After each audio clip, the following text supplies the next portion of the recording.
Tuhan, Silakan. mari kita berdoa. Bapa, kami sungguh mengucap syukur kepadamu Tuhan, atas waktu dan kesempatan untuk kami boleh bersama-sama di dalam ibadah doa malam hari ini. Kami percaya Engkau hadir di dalam persekutuan kami. Dialah seberapa pujian yang sudah kami naikkan, itu semua boleh berkenan di hati Bapa di surga. Dan saatnya kami untuk mendengar bagian dari firman-Mu ya Bapa. Kiranya Engkau menolong kami. Hikmat-Mu atas kami semua ya Tuhan, supaya kami dapat memahami setiap firman-Mu, mempercayai, bahkan melakukannya, hingga kami boleh diberkati oleh Tuhan. Terima kasih Tuhan, kami menyerahkan sepenuhnya dalam kuasa Allah Roh Kudus, pemberitaan firman Tuhan malam hari ini. Haleluya. Amin.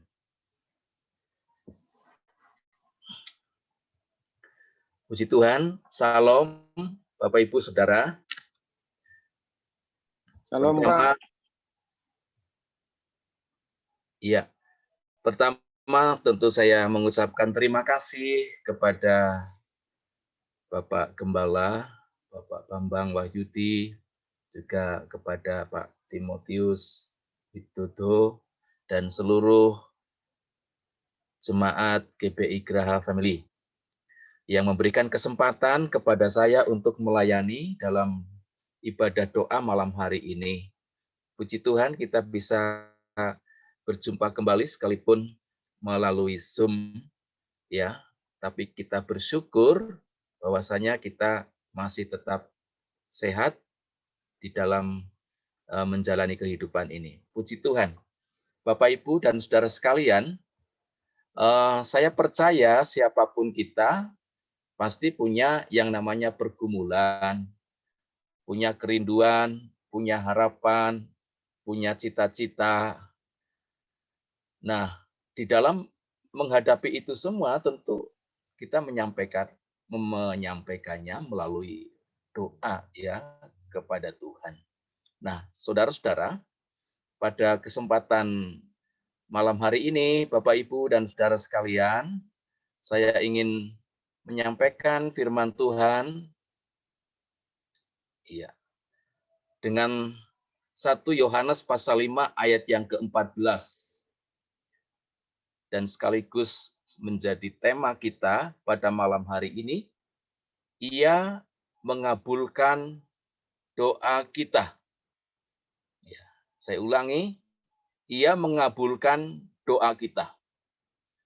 Tidak ada seorang pun yang ketika berdoa tidak ingin dikabulkan doanya. Baik itu kita sebagai anak Tuhan, orang percaya, orang Kristen, maupun di luar Tuhan pun mereka berdoa dengan kerinduan, dengan harapan ingin doanya dikabulkan.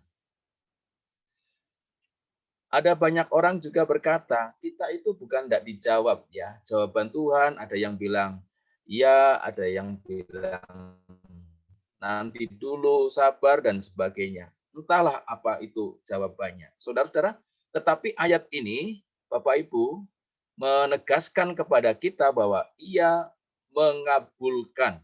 Ya, mengabulkan. Bukan hanya sekedar menjawab, ya, mengabulkan doa kita. Nah, saudara, dalam 1 Yohanes pasal yang kelima, ayat yang ke-14, saya bacakan, dan inilah keberanian percaya kita kepadanya, yaitu bahwa Ia mengabulkan doa kita. Jikalau kita meminta sesuatu kepadanya menurut kehendaknya. Nah, saudara-saudara, tentu ketika kita membaca dan merenungkan ayat ini, kita perlu belajar bagaimana supaya doa-doa kita, ketika kita menyampaikan pergumulan, harapan melalui doa kepada Tuhan, Bapak Ibu, tentu kita ingin dikabulkan setiap doanya. Nah, ayat ini kembali menegaskan bagaimana supaya doa-doa kita ini bisa dikabulkan oleh Tuhan. Kalau kita ulangi, ayat ini berkata, dan inilah keberanian percaya kita kepadanya, yaitu bahwa ia mengabulkan doa kita jikalau kita meminta sesuatu kepadanya menurut kehendaknya. Nah, saudara-saudara, mari kita perhatikan bersama-sama dengan ayat ini yang saya berikan tema, ia mengabulkan doa kita. Ada beberapa hal yang ingin saya sampaikan yang eh, berdasarkan ayat ini, ia mengabulkan doa kita. Yang pertama, kita perlu mengerti yang namanya kehendak Tuhan. Ya. Karena di ayat yang tadi dikatakan, jika kita meminta sesuatu kepadanya menurut kehendaknya. Itulah sebabnya, mau tidak mau, kalau kita rindu ingin doa-doa kita itu dikabulkan, maka kita harus mengerti kehendak Tuhan. Ya. Karena itu kuncinya. Ya. Itu kuncinya. Supaya doa-doa kita itu dikabulkan. Kita harus mengerti kehendak Tuhan. Saudara-saudara, maka di dalam Efesus pasal yang kelima ayat yang ke-17 dikatakan, sebab itu janganlah kamu bodoh, tetapi usahakanlah supaya kamu mengerti kehendak Tuhan. Ya. Kalau mencoba kita melihat atau memahami ayat ini, kita balik misalnya. Ya. Kalau kita balik misalnya, orang yang tidak mengerti kehendak Tuhan, itu kalau berdasarkan ayat ini, Alkitab katakan, kamu bodoh. Ya. Saudara-saudara, kamu bodoh. Jadi, firman Tuhan mengatakan, supaya doa kita ini dikabulkan, kita harus mengerti kehendak Tuhan. Dan kalau kita tidak mengerti kehendak Tuhan, ayat ini berkata, kamu bodoh. Itu saudara-saudara. Ya. Kamu bodoh. Ada kalimat usahakanlah. Ya. Upaya. Ada usaha untuk mengerti kehendak Tuhan. Saudara-saudara, tidak gampang untuk kita mengerti kehendak Tuhan. Tetapi bukan berarti tidak bisa. Kita harus berusaha sungguh-sungguh, upaya supaya kita mengerti kehendak Tuhan. Nah, apa sih kehendak Tuhan sesungguhnya? Saudara, kehendak itu apa sih? Ada orang yang bilang kehendak itu ya keinginan, kemauan, karpe gitu. Saudara-saudara. Nah, kehendak Tuhan itu adalah ketetapan Tuhan. Kehendak Tuhan itu rancangan Tuhan. Kehendak Tuhan itu pikiran Tuhan. Bapak Ibu, kemudian kita bertanya, bisakah manusia mengerti kehendak Tuhan? Kalau kita lihat gambar-gambar atau anatomi, sedangkan otak manusia itu hanya segegem saja mungkin ditempel begini, saudara-saudara, kecil. Padahal kalau kita tahu kehendak Tuhan itu, ketetapan Tuhan itu, rancangan Tuhan itu, pikiran Tuhan itu, Alkitab berkata apa, saudara-saudara? Oh, alangkah dalamnya kekayaan, hikmat, dan pengetahuan Allah. sungguh tak terselidiki keputusan-keputusannya, dan sungguh tak terselami jalan-jalannya. Sebab siapakah yang mengetahui pikiran Tuhan? Atau siapakah yang pernah menjadi penasehatnya? Bapak, Ibu, dan saudara sekalian, tetapi kalau kita melihat ayat ini, Bapak Ibu, kalau Tuhan berkata, usahakanlah supaya kamu mengerti kehendak Tuhan. Ya, selama kita mau punya motivasi, punya tujuan yang tulus kepada Tuhan untuk mencari dan mengerti kehendak Tuhan. Ada ayat firman Tuhan berkata, apa yang mustahil bagi manusia, itu tidak mustahil bagi Tuhan. Apa yang tidak mungkin bagi manusia, itu mungkin bagi Tuhan. Jadi artinya Bapak, Ibu, dan Saudara, secara manusia mungkin kita tidak mungkin bisa mengerti, bisa memahami kehendak Tuhan, pikiran Tuhan, ketetapan Tuhan, rancangan Tuhan. Secara manusia mungkin tidak mungkin. Tetapi bagi Allah itu mungkin. Saudara-saudara. Nah, Bapak, Ibu, dan saudara sekalian, jadi kehendak Tuhan itu ketetapannya Tuhan, rancangannya Tuhan, pikirannya Tuhan. Kalau kita sudah memahami kehendak Tuhan, maka sesungguhnya ayat firman Tuhan katakan yang awal tadi, Ia mengabulkan doa kita. Ya, saudara-saudara, dalam Roma ini, siapa yang bisa mengetahui pikiran Tuhan? Ya, tidak ada.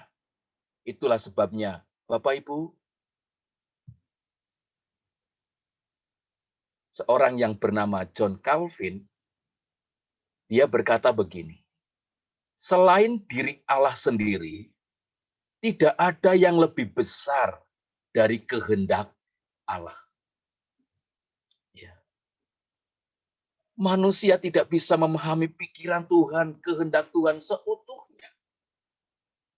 Itu secara nalar kita, Bapak Ibu. Yang bisa mengerti seutuhnya tentang kehendak Tuhan, ya Allah itu sendiri.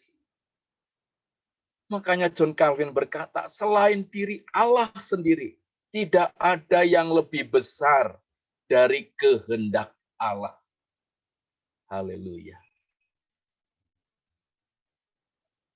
Saudara, kita perlu, kalau kita rindu pergumulan kita, permohonan doa kita yang kita naikkan kepada Tuhan, dikabulkan oleh Tuhan. Mau tidak mau kita harus berupaya, belajar untuk mengerti kehendak Tuhan. Saudara-saudara,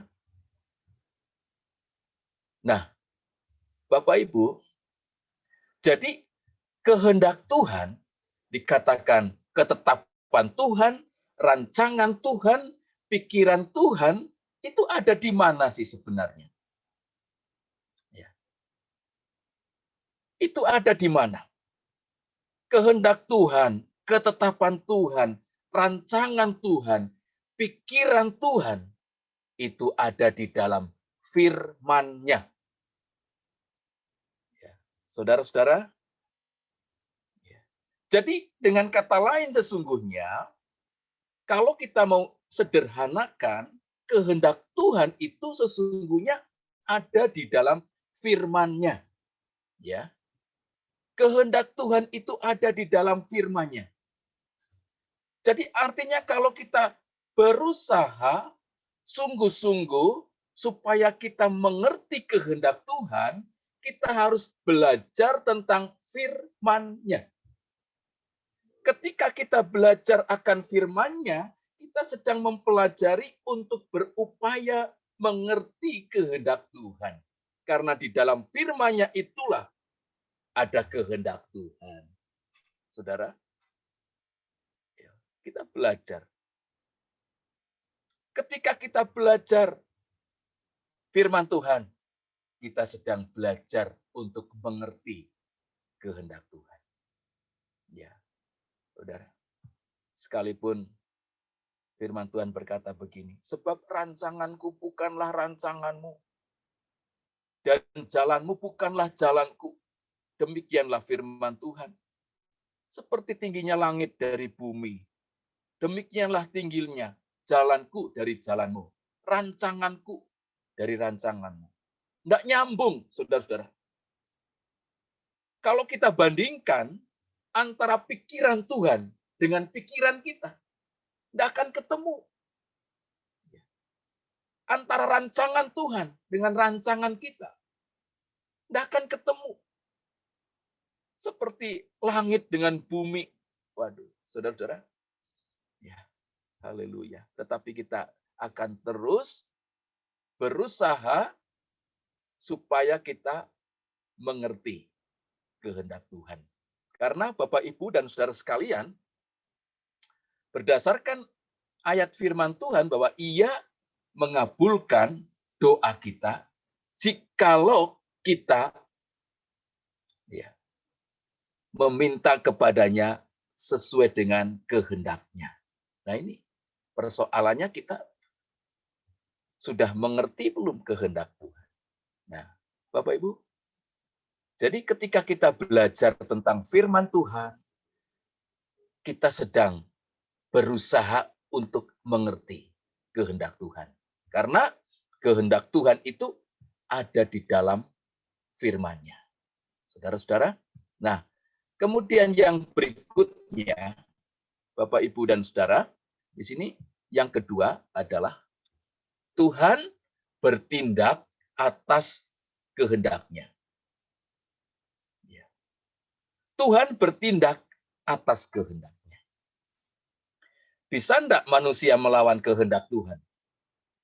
Ya tentu jawabannya enggak bisa. Saudara-saudara, kalau ada orang berusaha atau berniat untuk melawan kehendak Tuhan, ya enggak mungkin bisa. Ya. Contoh saja lah ya. Contoh saja Yunus di dalam Alkitab, ya. Yunus. Saudara-saudara, Yunus berusaha untuk memberontak. Yunus berusaha untuk melawan kehendak Tuhan. Yunus berusaha untuk melarikan diri dari hadapan Tuhan. Padahal kehendak Tuhan bagi Yunus dan bagi Niniwe, saudara-saudara, supaya Yunus menyampaikan kabar baik, firman Tuhan, berita sukacita, berita pertobatan. Saudara-saudara, tapi Yunus memberontak. Dia berusaha untuk melawan kehendak Tuhan. Toh akhirnya juga kembali ditangkap Tuhan. Jadi Bapak, Ibu, dan saudara sekalian, kalau kita perhatikan, tidak ada orang yang bisa melawan kehendak Tuhan. Ya, jadi yang kedua, ya, kita harus tahu bahwa Tuhan itu bertindak atas kehendak-Nya. Ya. Tuhan itu bertindak atas kehendak-Nya. Dalam kitab Mazmur, di sini dikatakan Mazmur 135 ayat 5-7. Demikian. Sesungguhnya aku tahu bahwa Tuhan itu maha besar dan Tuhan kita itu melebihi segala Allah. Haleluya. Untuk kita aminkan ya ayat ini. Ya. Bahwa Tuhan kita itu melebihi segala Allah. Ayat 4, ayat berikutnya katakan, Tuhan melakukan apa yang dikehendakinya. Di langit dan di bumi, di laut dan di segenap samudra raya. Ia menaikkan kabut dari ujung bumi. Ia membuat kilat mengikuti hujan. Ia mengeluarkan angin dari dalam perbendaharaan. Ayat 6 katakan Tuhan melakukan apa yang dikehendakinya. Saudara, jadi sesungguhnya kalau kita renungkan, Bapak, Ibu, dan saudara sekalian, apa yang terjadi di dunia ini, semua itu ada di dalam ketetapan Tuhan yang agung. Rancangan Tuhan yang agung. Kontrol Tuhan yang agung. Kehendak Tuhan yang agung itu. Ya, saudara-saudara, ada istilah kehendak Tuhan. Ada istilah juga apa? Seizin Tuhan. Bapak Ibu. Ya. Jadi Tuhan melakukan apa yang dikehendakinya. Tuhan yang maha besar itu, Tuhan yang melebihi segala Allah itu, saudara-saudara, dia bertindak sesuai dengan kehendaknya. Dia melakukan hanya kehendaknya. Bisa enggak Tuhan berbuat di luar kehendaknya? Tentu tidak. Berdasarkan ayat ini, demikian. Ya. Kalau tuh mungkin mirip ya, seizin Tuhan. Itu tidak jauh beda. Kehendak Tuhan, seizin Tuhan. Bapak Ibu, kalau kita kembali ke awal tadi, bahwa kehendak Tuhan itu tidak jauh beda dengan rancangan Tuhan, ketetapan Tuhan. Padahal dalam Yeremia, pasal 29 ayat 11, itu berkata bahwa rancangan Tuhan itu damai sejahtera, bukan kecelakaan. Tapi kenapa banyak kecelakaan terjadi? Tapi kenapa banyak bencana terjadi? Saudara-saudara, itu kalau tidak seizin Tuhan, tidak mungkin terjadi. Ya. Contoh dalam Alkitab, Ayub, ketika ada komunikasi antara anak-anak Allah dengan iblis, dengan Tuhan dan iblis di dalamnya. Saudara-saudara, kamu dari mana? Kata Tuhan kepada iblis. Menjelajahi bumi. Kamu ketemu enggak sama hambaku Ayub? Enggak. Saudara-saudara. Tapi komunikasinya itu di dalamnya berkata begini. Kalau engkau enggak memagari, Ayub akan bangkrut atau sakit atau dan sebagainya. Akhirnya Tuhan apa? Mengizinkan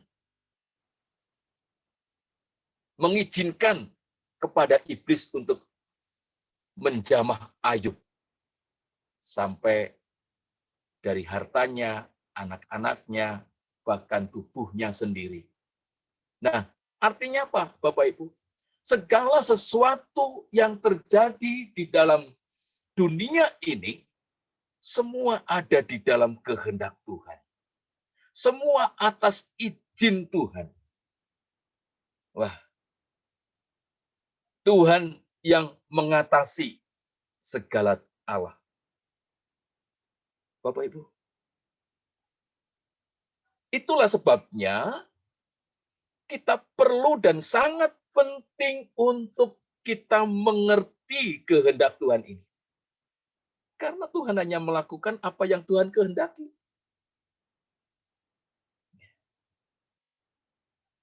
Tuhan hanya mengerjakan apa yang Ia kehendaki. Saudara-saudara, Tuhan melakukan apa yang Dia kehendakinya.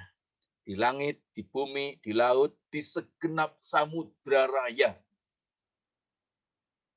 Bapak Ibu, itu semua seizin Tuhan. Ya. Jadi termasuk alam semesta ini. Saudara-saudara, ini semua atas kehendak Tuhan, seizin Tuhan. Semua berjalan dengan baik. Ya. Bapak, Ibu, dan saudara sekalian, jadi kita perlu dan sangat penting untuk bisa mengerti kehendak Tuhan. Nah, berikutnya Bapak, Ibu, dan saudara, ini penting juga untuk kita pahami. Selain kita mengerti kehendak Tuhan, memahami bahwa Tuhan mengerjakan hanya apa yang dikehendakinya, yang ketiga itu adalah kita harus hidup di dalam kehendaknya. Jangan kita hidup semaunya sendiri. Ya. Mau enggak mau, suka atau enggak suka,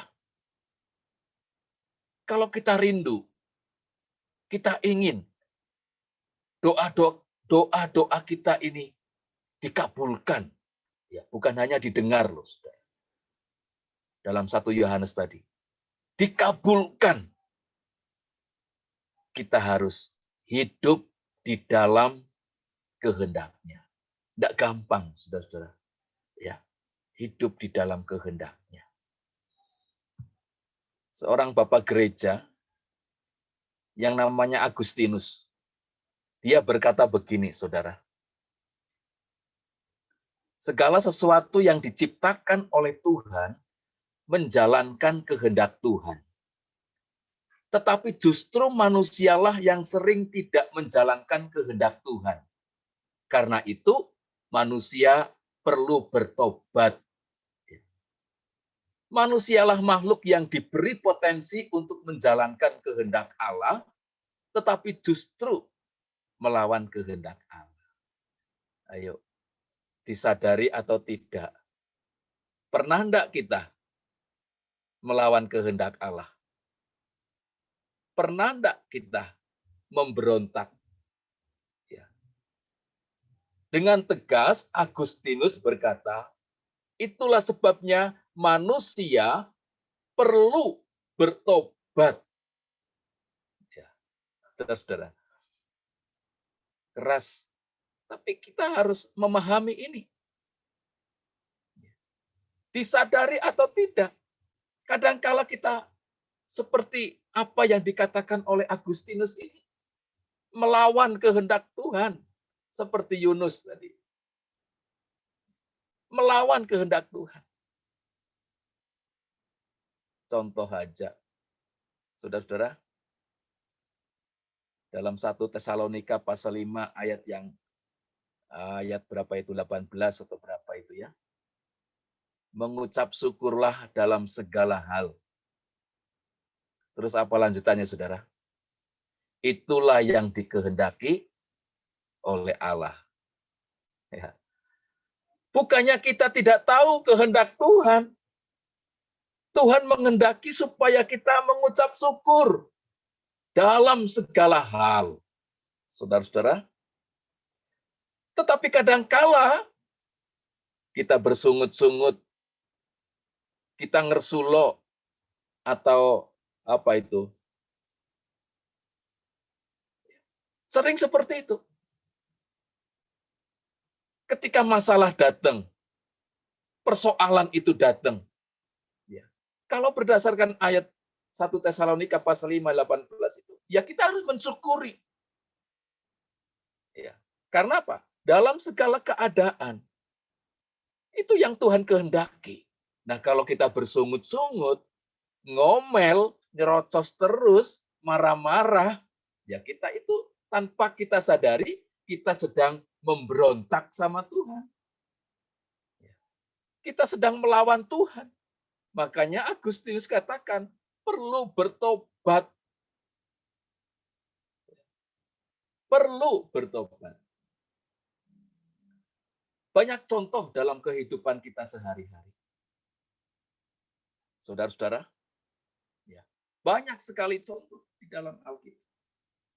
Bagaimana supaya kita hidup di dalamnya, ya? Bagaimana supaya kita hidup di dalam kehendak Tuhan? Ya. Tentu kita bertobat. Saudara-saudara, ini gambar apa, saudara? Horoskop. Ya. Dulu, kalau Pak Bambang mungkin enggak ya. Zamannya saya muda dulu loh. Ya. Bintangnya apa Pak Bambang? Kalau saya bintangnya Leo. Aries. Aries. Ya, Aries. Apa ketika kita lihat bintang? Tentu dulu waktu muda yang dicari apa? Asmara. Asmara, terus apa lagi? Keuangan. Wah, saudara-saudara, dulu waktu belum mengenal Yesus, banyak orang yang mencari apa namanya? Nasibnya melalui hal-hal seperti ini. Ya. Ada lagi ini ramal nasib. Ya. Saudara, ramal nasib, cari penggawean, cari jodoh. Ya.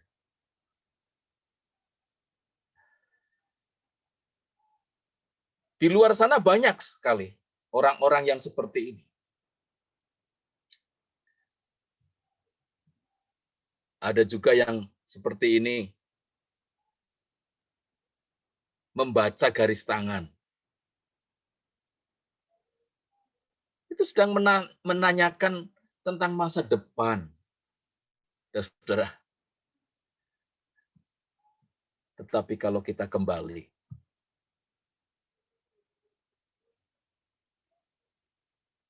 mencari kehendak Tuhan, kita harus hidup di dalamnya. Kita sudah punya tuntunan. Kalau kita hidup di dalam kehendak Tuhan, kita itu dipimpin oleh Tuhan. Hidup kita itu dituntun oleh Roh. Ketika menghadapi kesulitan, ketika menghadapi tantangan, bukan lagi mencari hal seperti ini. Datang ke paranormal. Bukan lagi seperti ini. Saudara-saudara. Tetapi apa yang harus kita lakukan? Kita harus benar-benar hidup di dalam kehendak Tuhan. Apa yang Tuhan mau? Mengalir terus. Saudara-saudara. Memang sepertinya sulit. Ya memang sulit untuk kita tetap hidup di dalam kehendak Tuhan. Tapi sulit itu kan bukan berarti tidak bisa. Ya. Sulit itu bukan berarti tidak bisa. Saudara-saudara, banyak orang di luar sana yang mencari, menanyakan tentang masa depan, tentang jodoh, tentang pekerjaan. Ya. Itu dengan cara-cara seperti itu. Mencari kehendak yang anggaplah mereka berkata, yang maha kuasa. Tapi kita bukan seperti itu. Ketika kita mencari kehendak Tuhan, untuk mengerti kehendaknya, saudara-saudara, kita harus hidup di dalamnya. Bapak Ibu. Jadi artinya ketika kita berusaha untuk mengerti kehendak Tuhan, dan kita belajar tentang firman-Nya, karena kehendak Tuhan itu ada di dalam firman-Nya, maka kita harus hidup di dalam kebenaran firman Tuhan. Kalau kita hidup di dalam kebenarannya, Bapak, Ibu, dan saudara-saudara, kita ada di dalam tuntunan Tuhan. Amsal katakan, ketika kamu bangun, kamu disapanya. Gitu. Saudara-saudara, itu luar biasa. Ya, kalau kita hidup di dalam kehendak Tuhan, Amsal katakan, ketika kamu bangun, kamu disapanya. Bapak, Ibu, mari kita belajar bersama-sama. Ya. Karena kita rindu, kita ingin supaya pergumulan-pergumulan kita ini yang sering kita naikkan kepada Tuhan melalui doa-doa kita, itu dikabulkan, dikabulkan, dikabulkan. Dan bagaimana caranya? Ya kita harus mengerti kehendak Tuhan dan hidup di dalamnya. Karena Tuhan melakukan itu semua sesuai dengan kehendaknya, bukan di luar kehendak Tuhan. Ya. Saudara-saudara, Dalam Yohanes pasal 15 ayat 7, jikalau kamu tinggal di dalam aku dan firman-Ku tinggal di dalam kamu, mintalah apa saja yang kamu kehendaki dan kamu akan menerimanya. Hidup di dalam kehendak Tuhan. Ya. Bukan lagi kehendaknya diri kita sendiri, tapi di dalam kehendak Tuhan. Saudara-saudara, nah, apa yang kamu minta, kamu akan menerimanya. Jadi, saling menguatkan firman Tuhan ini. Nah, oleh sebab itu, saudara-saudara, mari kita berusaha terus untuk memahami, mengerti kehendak Tuhan. Memang sulit, ya. Itu proses untuk kita. Ya. Supaya kita apa yang kita doakan, apa yang menjadi pergumulan kita, segera dapat dikabulkan oleh Tuhan kita, Yesus Kristus. Nah, ayat berikutnya berkata demikian. Efesus 3 ayat 20, bagi dialah yang dapat melakukan jauh lebih banyak daripada yang kita doakan atau pikirkan. Seperti yang ternyata dari kuasa yang bekerja di dalam kita. Ya, dahsyat, saudara-saudara. Ini. Jadi,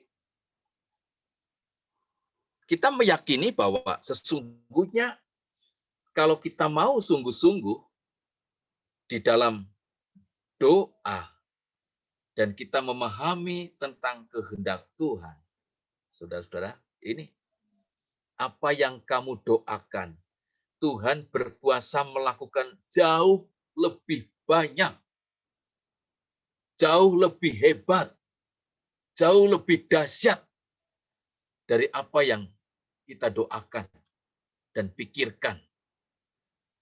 Karena apa? Tuhan yang maha besar, yang berkuasa, dia melakukan kehendaknya baik di bumi, di laut, dimanapun juga, dia hanya melakukan apa yang ia kehendaki. Ya. Saudara-saudara, jadi mari kita berusaha semaksimal mungkin untuk memahami, mengerti kehendak Tuhan. Bagaimana caranya? Ya, belajar tentang firman Tuhan, karena kehendak Tuhan itu ada di dalam firman-Nya. Ketika kita belajar tentang firman Tuhan, maka sesungguhnya kita sedang memahami tentang kehendak Tuhan. Ya, saudara-saudara. Dan terus gimana? Ya hidup di dalamnya. Hidup di dalamnya. Ketika kita tidak menghidupi firman Tuhan, sesungguhnya kita sedang berontak dan melawan Tuhan. Makanya Agustinus berkata, perlu bertobat. Ya, perlu bertobat. Haleluya. Saudara-saudara, jangan sia-siakan setiap kesempatan. Mari kita tetap mencari kehendak Tuhan.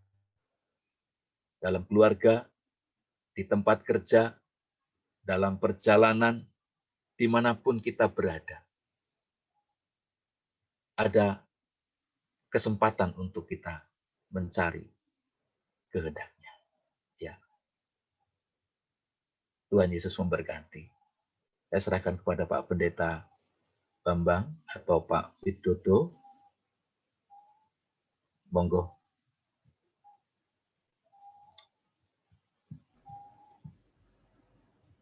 Ya. Terima kasih Pak Michael yang sudah melayani firman Tuhan pada malam hari ini. Boleh menjadi berkat bagi kita sekalian. Bapak Ibu yang ingin merefleksikan bagian ini melalui sharing kesaksian sebelum kita masuk dalam doa, saya serahkan selanjutnya untuk yang memimpin di dalam doa selanjutnya.